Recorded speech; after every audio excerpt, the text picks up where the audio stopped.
জীবনে সেই মানুষটা কখনোই তোমাকে অবহেলা করবে না, যার কাছে তোমার সত্যিকারের মূল্য থাকবে।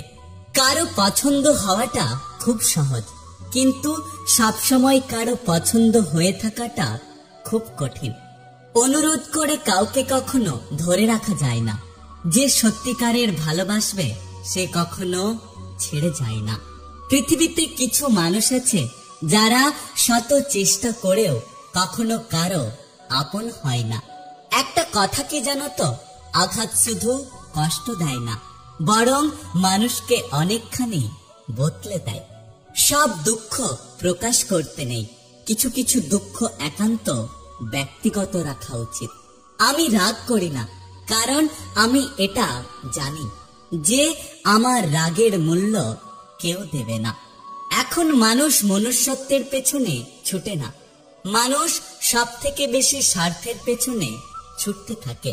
মনের মতো পাওয়াটা হলো ভাগ্যের ব্যাপার, আর মনের মতো বানিয়ে নেওয়াটা হলো আসল ভালোবাসা। হাজারো মানুষের মাঝে তুমি সেই মানুষ যার সাথে সামান্য কথা বললে শান্তি লাগে। জীবনে কিছু পাই আর না পাই, কিন্তু কষ্টটা আমি অনেক পেয়েছি। প্রতিটা সমস্যারই তিনটি সমাধান আছে। 1, মেনে নাও। 2, বদলে যাও। আর না হলে ছেড়ে দাও।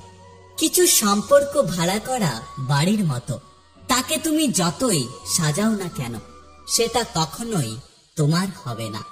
আজকাল সহজ সরল মানুষগুলো বেশি ঠকে, আর যারা মিথ্যে অভিনয় করে তারাই ভালো থাকে।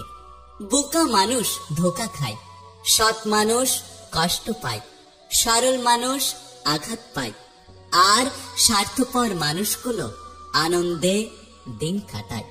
কিছু গল্পের ইতি থাকে না, সেই গল্পগুলো মাঝপথেই শেষ হয়ে যায়। বাস্তবতা কখনো সুন্দর গল্পের মতো হয় না, আর সুন্দর গল্প কখনো বাস্তবতা থাকে না।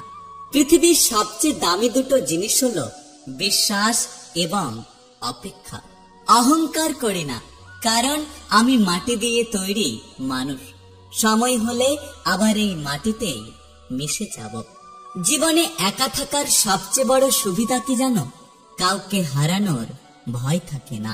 কিছু কষ্টের পরিমাণ এতটাই বেশি হয় যে না প্রকাশ করা যায় আর না কাউকে বোঝানো যায়।